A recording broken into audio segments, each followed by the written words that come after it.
La Bible dit dans la deuxième partie des Corinthiens, chapitre 13, versets 5 à 7 examinez-vous vous-même pour savoir si vous êtes dans la foi, éprouvez-vous vous-même. Ne savez-vous pas vous-même que Jésus-Christ est en vous? À moins que vous ne soyez disqualifiés, mais j'ai confiance que vous saurez que nous ne sommes pas disqualifiés. Maintenant je prie Dieu que vous ne fassiez pas le mal, non pas pour que nous paraissions approuvés, mais pour que vous fassiez ce qui est honorable. Bien que nous semblions disqualifiés, la parole de Dieu nous appelle à nous examiner, à nous tester et à nous évaluer pour voir si nous sommes dans la foi. Alors qu'est-ce que cela signifie d'être dans la foi? Peut-on aller au ciel simplement en déclarant que l'on est chrétien et que l'on est dans la foi? Si vous vous souvenez du livre de Matthieu, Jésus a dit que tous ceux qui me disent Seigneur, Seigneur n'entreront pas dans le royaume des cieux, mais que seul celui qui fait la volonté de mon Père qui est dans les cieux entrera dans le royaume des cieux. Je crois que nous devons nous tester et nous examiner par rapport à la parole de Dieu, et c'est ce qui révèle la volonté de Dieu. Jésus a dit que tous ceux qui disent simplement Seigneur, Seigneur n'entreront pas au ciel. Cela signifie que vous pouvez crier au christianisme et ne pas aller au ciel. Vous pouvez aller à l'église autant de fois que vous le souhaitez et manquer le ciel. Jésus a dit que c'est celui qui fait la volonté de mon Père qui est au ciel. Chers auditeurs, examinez-vous. Avant toute chose, n'hésitez pas à vous abonner, à aimer cette vidéo et à la partager pour nous aider à toucher davantage de personnes, à diffuser l'évangile et à impacter plus de vies. N'hésitez pas à commenter avec un « Amen » après avoir récité la prière. Continuons. Fais-tu la volonté de Dieu? Je voudrais maintenant vous lire quelques passages de l'Écriture qui devraient tous nous servir d'avertissement concernant la poursuite d'appétits impies et pécheurs. Romains 24:10. C'est pourquoi Dieu les a livrés, dans les convoitises de leur cœur, à l'impureté, au déshonneur de leur corps. Entre une autre traduction dit Dieu les a aussi livrés à l'impureté dans les convoitises de leur cœur. Maintenant si vous lisez Romains 1:26, la Bible dit c'est pourquoi Dieu les a livrés, dans les convoitises de leur cœur, à l'impureté, au déshonneur de leur corps, entre eux. C'est pourquoi Dieu les a livrés à des passions déshonorantes pour leurs femmes. Ils ont échangé les rapports naturels contre des rapports contraires à la nature. Et si vous passez à Romains 1:28 à 35, la Bible dit et puisqu'ils n'ont pas jugé bon de reconnaître Dieu, Dieu les a livrés à un esprit d'avilissement pour faire ce qu'il ne faut pas faire. Ils ont été remplis de toutes sortes d'iniquités, méchanceté, convoitise, malice. Ils sont pleins d'envie, meurtre, querelle, tromperie, malice, de meurtre, de querelle, de tromperie, de malice, de médisance, de calomnie, de haine de Dieu, d'insolence, d'orgueil, d'invention du mal, de désobéissance aux parents, de folie, d'incrédulité, d'absence de cœur, d'impitoyabilité. Bien qu'ils connaissent le juste décret de Dieu selon lequel ceux qui pratiquent de telles choses méritent la mort, non seulement ils les font mais ils approuvent ceux qui les pratiquent. Ainsi à 3 reprises la Bible dit ces 4 mots: Dieu les a livrés.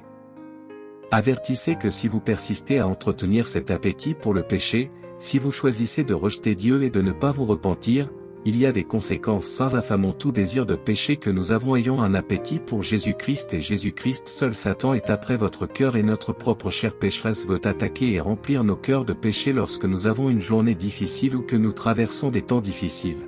Il peut être facile pour nos cœurs de s'éloigner. Proverbe 4:23 dit gardez votre cœur en toute vigilance car de lui jaillissent les sources de la vie. Toutes nos pensées, actions et attitudes sont déterminées par le contenu de nos cœurs. Dépendez de ce qu'il y a dans vos cœurs. Nous avons le pouvoir de dire la vie ou la mort à ceux qui nous entourent. C'est pourquoi il est si important de garder nos cœurs. Même une trace d'impureté peut avoir de graves conséquences. Psaume 51:10 dit crée en moi un cœur pur.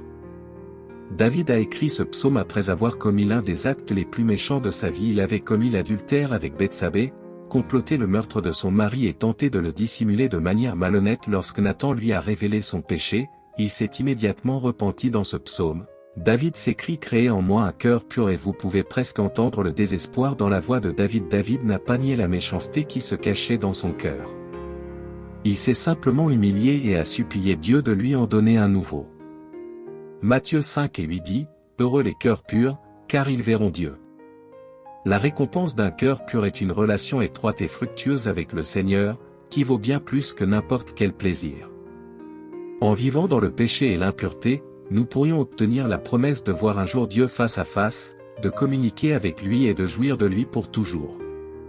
C'est ce qui devrait nous motiver à une obéissance fidèle. Maintenant prions. Père, je prie pour chaque personne sous le son de ma voix que nous trouvions notre accomplissement ultime en ta présence et en ta seule présence, que nous trouvions une nourriture spirituelle et émotionnelle en ta présence. Père, dans tout ce que nous faisons, Roi Jésus, que notre appétit te soit connu, plus de marcher avec toi et de demeurer en toi, que nous ayons faim de celui qui est le pain de vie, que nous ayons soif de Celui qui a les eaux vives Père, pour celui qui a les eaux vives Père, que je sois un croyant rempli de la parole, que je ne trouve qu'en toi nourriture et plénitude. Roi Jésus 1 Pierre 2 1 à 3 dit, ôtez donc toute malice, toute tromperie, toute hypocrisie, toute envie et toute calomnie comme des enfants nouveau-nés.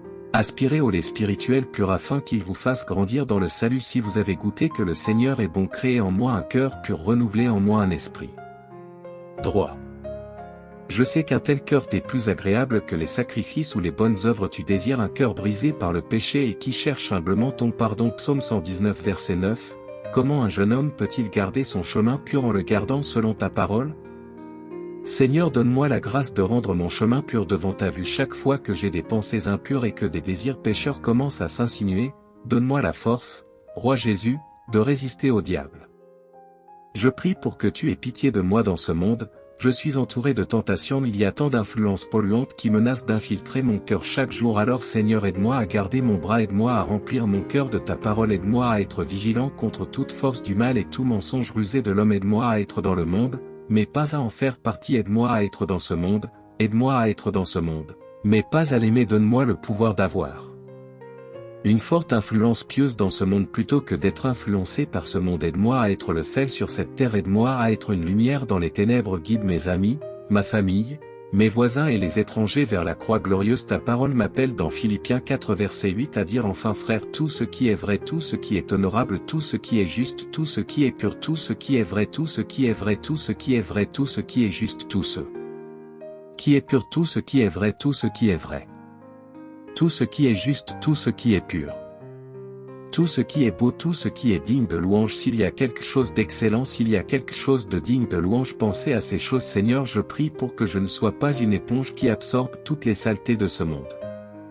Au contraire, que je sois comme un miroir qui reflète ta bonté pour que tout le monde puisse la voir. Merci Maître d'avoir entendu cette prière, que ton nom soit béni et honoré à jamais. Au nom de Jésus, je prie Amen. Examinez-vous pour savoir si vous êtes dans la foi. Ne savez-vous pas vous-même que Jésus-Christ est en vous? À moins que vous ne soyez disqualifiés, mais j'ai confiance que vous saurez que nous ne sommes pas disqualifiés. Maintenant je prie Dieu que vous ne fassiez pas le mal, non pas que nous paraissions approuvés, mais que vous fassiez ce qui est honorable, bien que nous semblions disqualifiés. Et puisqu'ils n'ont pas jugé bon de reconnaître Dieu, Dieu les a livrés à l'avilissement pour qu'ils fassent ce qu'il ne faut pas faire. Ils ont été remplis de toutes sortes d'iniquités, de méchanceté, de convoitise, de malice, d'envie, de meurtre, de querelle, de tromperie, de méchanceté, de commérage, de calomnie, de haine de Dieu, d'insolence, d'arrogance, de vantardise, d'invention du mal, de désobéissance aux parents insensés, sans foi, sans cœur, sans pitié, bien qu'ils connaissent le juste décret de Dieu selon lequel ceux qui pratiquent de telles choses méritent la mort. Non seulement ils les font, mais ils approuvent ceux qui les pratiquent. Gardez votre cœur en toute vigilance, car c'est de lui que jaillissent les sources de la vie. Heureux ceux qui ont le cœur pur, car ils verront Dieu. Heureux les cœurs purs, car ils verront Dieu. Ôtez donc toute malice, toute tromperie, toute hypocrisie, toute envie et toute calomnie comme des enfants nouveau-nés. Aspirez au lait spirituel pur pour qu'il vous fasse grandir dans le salut. Si en effet vous avez goûté que le Seigneur est bon, enfin, mes frères, tout ce qui est vrai, tout ce qui est honorable, tout ce qui est juste, tout ce qui est pur, tout ce qui est beau, tout ce qui est digne d'éloge, s'il y a quelque chose d'excellent, s'il y a quelque chose de digne de louange, pensez à ces choses.